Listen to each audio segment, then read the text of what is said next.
A boiling hot afternoon, I stood looking down on the skating rink in front of the Rockefeller Center on Fifth Avenue. On a 14 days visit to New York, it was the 13th day I had tried to get my foot in the door to see managers in advertising agencies on Lexington and Fifth Avenue to show them my unique new design, but no one was interested. 40 degrees in the shade, and my tie felt like strangling me.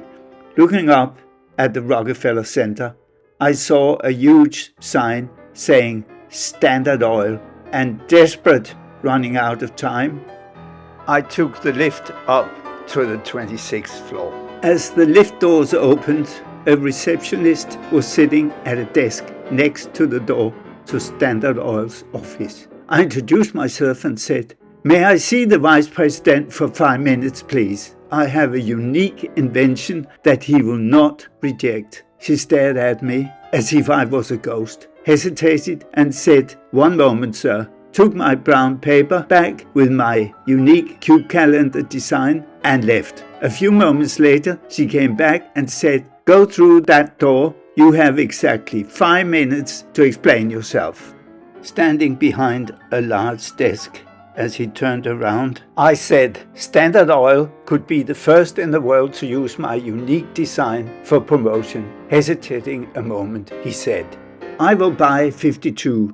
While my hope plunged, he continued, "One calendar for each of our 52 companies around the world, and instruct them to order 1,000 each." He then called a friend and told him to see me the next day, my very last day. And he ordered 2,000 calendars. Feeling elated, I bought a nice brown leather case that I've still got and threw away the brown paper bag. From that day on, I never looked back until now.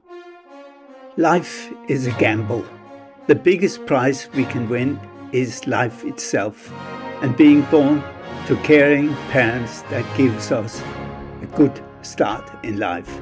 Looking back 82 years, the picture chiseled into my mind was the 9th of April 1940, about 3 in the afternoon. It was in Esbjerg on the west coast of Jutland, Denmark. I was 3 at the time. I came out of a cinema with my mother, who had taken me to see Mickey Mouse and Donald Duck cartoons. We heard drumming noises, and looking up, the sky was covered with what I thought was huge black noisy birds. Later my mother told me that it was in fact German bombers that flew in over Denmark as part of Nazi Germany's blitzkrieg occupation of Denmark.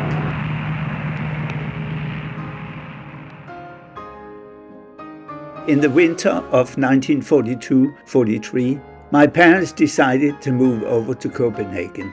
Under the German occupation, fuel and rubber was all taken by the German army, so the only transport my father could find was a little old lorry that had a cylindrical gas generator fixed to the back, in which he was burning wood that was converted into gas and connected to the engine. Consequently, half the back was taken up by blocks of wood and the remaining space taken up by our few belongings, and every so often my father had to stop and fill up the stove so we could drive on. We set off in January 1943, driving the short distance over Jutland to the island of Fyn, passing over the Little Belt Bridge, which had German guards positioned at each end of the bridge. Even only 5 years old, I still see a picture in my mind of the German guard asking for our identity cards. We continued across Fyn to the Big Belt, where we faced a serious hurdle because the sea had frozen solid across to Zealand. My father decided to drive south along the coast until he found a place where he could drive our little lorry down to a beach and out on the ice. He checked the thickness of the ice and chanced it. We got across and eventually arrived to Copenhagen a day later. The liberation of Denmark followed 2 years later, the 5th of May, 1945. I now skip forward to the start of my education at 16. I was determined to become a racing driver, referring to my film, my lifelong interest in motor racing, but my father insisted on a proper education, so I decided to become a building engineer stroke architect. I chose the combination of apprenticeship and studying at evening school for 4 years and never regretted it. Numerous times I've found my education extremely useful. I finished my apprenticeship at 19 and a year later finished my study and received my diploma 1960. Having completed my education, the following 5 years I pursued my motor racing activities while maturing somewhat, and at 25 I felt I had to choose between becoming a full-time professional racing driver or take up my original education, and I chose the latter. However, that was not yet to be. Because of my motor racing activities in 1964, Ford Motor Company hired me to their sales promotion and public relation department, where I was to promote the Ford Mustang and the Ford GT. 2 years later, in 1966, I was offered the job as advertising and public relations manager for a new charter airline called Inventor, being responsible for the airline magazine and the development of charter destinations in Southern Europe. Inventor was operating a fleet of DC-7 4-engine propeller planes, and in 1967 proceeded to buy the extremely fast Coronado 4-engine jet from American Airlines. With the chief pilot, we flew to American Airlines headquarters in Tulsa, Texas, to collect the plane empty, without seats, and flying it back to Denmark while doing the publicity about the acquisition. I remember sitting on a Coca-Cola box in the cockpit behind the pilots. The rather daring Swedish chief pilot decided to test the maximum speed of the plane while we were cruising over the Atlantic, and we broke through the sound barrier at over 1,400 kilometers per hour, taking only about 6 hours from Boston to Oslo in Norway. Once in Denmark, the plane was fitted out with seats according to the configuration chosen by Inventor, and I arranged a publicity flight for 120 journalists to a dinner party at the Lido in Paris, which resulted in about 800 millimeters of publicity in the papers. Meanwhile, after only about a year at Inventor, my private life took me to California, bringing with me a new idea, a model of a calendar based on 2 cubes. However, needing 13 numbers combined to set 31 dates, I realized that using the number 6, both as a 6 or as a 9, made it possible to combine the 12 sides to set the dates from 01 to 31. I hurried back to Denmark and got a joiner to hand-build a sample true to size, exactly as if it had been manufactured. So now we are up to date with my first sales trip to New York in July 1968, as reported at the start of this film. Upon my return from New York, I founded Copenhagen Creative Workshop Limited and borrowed £5,000 from my father, who set tough conditions. Return of the money within 6 months, at 10% interest or 50% of the company shares. The construction of the steel molds took 3 months. The mass production, including silk screening, took 1 month. The shipping time, including delivery of the 52,000 calendars and receipt of payment from Standard Oil, took 2 months. So I just made it within 6 months and returned the money to my father with 10% interest. A year later, I had sold over 1 million calendars worldwide. As it had now become known worldwide, I was invited as part of a Danish design delegation to Moscow by the Soviet Cultural Minister Futseva to exhibit the calendar in Russian language at the Technical Museum in Moscow over Christmas, New Year 1969-70. Landing in Moscow in -15, snowing heavily, we were met by a government delegation and driven to the old Hotel Metropole. I remember drinking Russian champagne and eating blinis filled with black caviar on New Year's Eve. Walking a bit tipsy across the Red Square at 2 o'clock in the morning in -25, I passed the Lenin Mausoleum. I created some unusual leaflets and sales catalogs, like the one with the globe and the head chopped off my girlfriend, the one with the Aztec sundial calendar. All the while I continued creating a number of innovative designs, including the slide rule pencil cup, today exhibited in museums both in Australia and USA.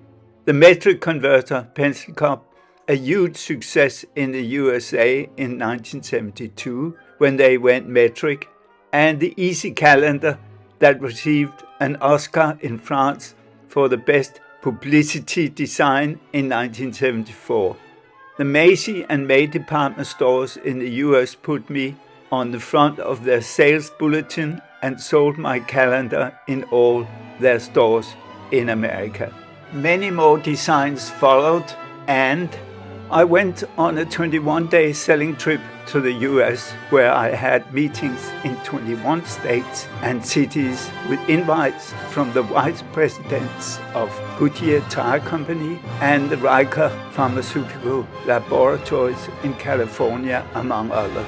The advertising manager for John Player Special in England flew to Copenhagen in their black and gold Learjet to meet and asking me to create several designs, including 2 types of cigarette boxes in the black and gold livery with their JPS logo. I also did a design for Philip Morris based in Lausanne, Switzerland. It was a small cigarette lighter looking exactly like their pack of cigarettes. They proposed to buy 1 million at 50 cents each. So I flew immediately to Tokyo, where they said that they could possibly make them for 50 cents each. But at that price, I would not have any profit, so I had to decline the order. I designed a similar version for John Player, but with no success. You can't win them all. Even having applied and got a copyright on the calendar in Rome in 1970, copies started appearing in Hong Kong and elsewhere. And I realized that with any future of my designs, I only had about a year of fast selling before I would be copied. The calendar has since been copied in 44 odd countries and are still selling now 53 years later in a variety of materials and shapes. Having achieved considerable success, I opened an office in Italy in 1971 that was part of the 6 nations in the EEC in order to save duty selling from Denmark and allowing manufacturing there. I rented the first floor in the Grand Palazzo by the lakeside in Como, north of Milan, and put one of my employees there to control our manufacturing in the industrial area of Milan. I allowed myself to buy the powerful BMW 3-liter CS Coupe, driving down once a month to check that things were running okay, often driving 1,000 kilometers through the night. Regrettably, our Italian manufacturing did not last long. Having received an order of 500,000 metric converter pencil cups from the US pharmaceutical company Eli Lilly, and with full capacity in Copenhagen, I decided to produce the metric converters in Milan. After 3 months, the steel molds were still not ready. I got seriously worried. I called Peter, my employee in Como, and asked him to rent a small pickup truck and have it ready at 6 a.m. I drove down overnight, chancing that there would only be a guard present at the factory. We arrived at 6:30 a.m. I told the guard that the main office had agreed that I could collect my molds, which I had already paid for. The guard calling the main office got no reply and decided to believe me. We loaded the steel molds and drove off as fast as we could. Peter knew of a tiny road passing through the mountains into Switzerland, where we put the molds in my car and drove straight back to Denmark. I justified to take possession of my steel molds in this dramatic way in order to try and save this huge order. I flew the steel molds to Connecticut, USA, where a local manufacturer finished them and started production. Eli Lilly required quality control, and regrettably their engineer reported back that the quality was not acceptable, so fate would have it, Eli Lilly cancelled the order. During those extremely busy years, I decided to learn to fly and got a private pilot's license that nearly resulted in me falling out of the sky. The story goes like this. Always looking for interesting opportunities, I became interested in getting the concessions for Scandinavia for the small Italian single-engine aircraft CI Machetti. It was extremely fast, had a stick instead of a hand rudder, and only 2 single seats, one in front of the other. Their European headquarters was in Charleroi, Belgium, so I decided to hire a 4-seater Cessna 172 and fly to Charleroi. I had been close to death twice in my life, twice in motor racing and the third time while flying. I had an employee who also had a pilot license, so one bright morning we made our flight plan, including weather report, and took off. In those days, GPS was not yet invented, so flying VFR, Visual Flight Rules, we used our radio license to report our position to the radio beacons along our route. Over Groningen in Holland, we encountered an unexpected strong headwind that not only slowed us down, but it made us use more fuel. Having reached Antwerpen, we radioed flight control in Brussels to get permission to land. They told us that the airport was busy and we had to hold over Antwerpen until they called us in. After half an hour, we became quite anxious, called flight control again and told them that if they did not permit us to come in now, we would run out of fuel. Really worried, with very little fuel left, I told my son Thomas in the back to help look for fuels to make an emergency landing, and I decided to switch off fuel feed from the left wing tank. And after 12 minutes, the right wing tank was empty. So opening again the left tank, we now knew that we had only 12 minutes left before we would fall out of the sky. We were now over the city of Brussels and there was nowhere to make an emergency landing. Ahead to the right, I could see the airport in the far distance. And as we approached the runway, an Alitalia passenger plane was approaching as well. I swung our little plane in right behind and beneath the Alitalia aircraft. and we landed just behind it. The air traffic controllers were screaming at us, but we took no notice as we were running out of fuel completely when we turned off the main runway. Having parked our little Cessna 172, I went to the control tower with my logbook, and they were shouting at me. Quietly, I sternly reminded them that it was no thanks to them that we were still alive, as they had instructed us to hold over Antwerpen and forgotten us. So only by our own action did we survive. No further comment necessary. After refueling, we had just half an hour flight to Charleroi, and I need to say my interest had waned considerably. I continued right up to December 1977, when I decided to immigrate to the UK, where I had bought a country property with 150 acres, and I gradually phased out my activity in CCW Copenhagen Creative Workshop Limited, and it had been an immensely creative and successful 10 years that made it possible for me to pursue new activities which are amply elaborated on in my 3 films: my lifelong love for music, my racehorses and breeding them, and my shipbuilding adventure.